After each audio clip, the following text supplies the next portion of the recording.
so that you can share what he has done for you. Hallelujah. And so we grow up, God watching over us and protecting us, but we don't realize it because of all the snares and danger and trauma and harm and damage we are facing, the things we have seen. Hallelujah. I think about at the age of 4 or 5 years old, my mother and father, that I saw my mother stab my dad. They had to go to the hospital and everything. They stayed together. Yes. They stayed together. That was crazy. I didn't understand it back then and realized that violence traumatizes you. Yeah. And I remember when I got a little older, my mom didn't play around, right? I'm walking up on the steps and I hear a gunshot. Pow! I'm like, well, what happened up there? My dad, I knew he had a gun, but she got the gun and tried to kill him. And then I see her coming out the house with the gun in her hand. And then he creeped up behind her and snatched the gun from her and took it and stuff. You know, thank God, you know, he knew he was wrong and she was mad and he deserved it. Well, you know, but he didn't do anything because he was guilty. She's going to take him out. But we grow up seeing these things and being traumatized and victimized and all the things that we talk about in our lives. And it becomes a horror show.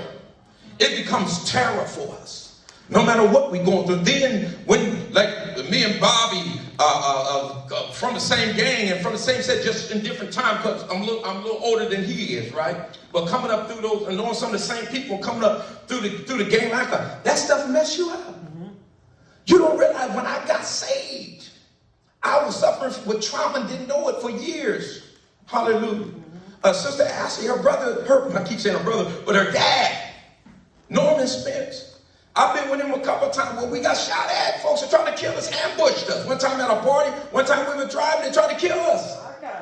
Hallelujah. That's trauma. With her uncle, Laverne, one time with him, and shots were coming from everywhere. We didn't know which way to run.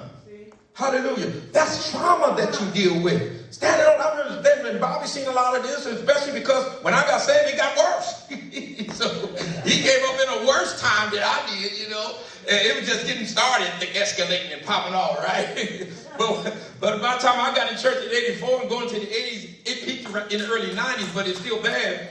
But it was horrible. You know, you be standing up on the corner and somebody, I remember one time we was at home, we standing on 30th and some dude just walked up and with a gun out. We didn't know who he was going to shoot, right? But he knew he had a specific target. And there was a guy that standing right by me. He just started shooting him. Guy started running down the street and kept on shooting him. And found him dead. And those are the kind of things that you have to deal with growing up, right?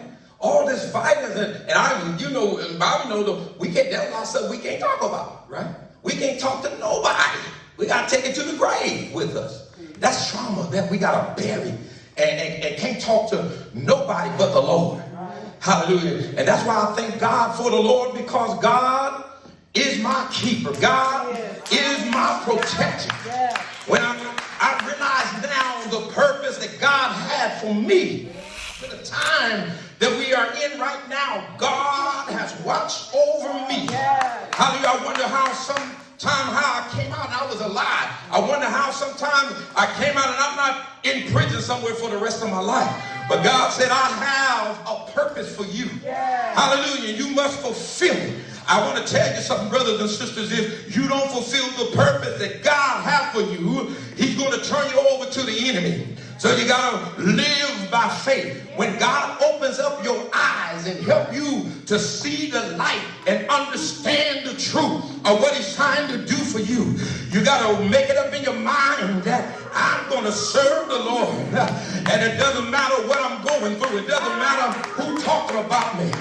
I'm not going to let nobody cause me to lose the power of the Spirit that's in me. For I heard him when he said, quench not the Spirit of God. Don't let your anger, don't let whatever your people have done to you cause you to lose it, because God's got your back. Because when the Lord protects you, hallelujah, he'll protect you on your job. He'll protect you in your home. He'll protect you while you're driving down the street. He'll protect you every step of the way. Can somebody say yes? Say yes.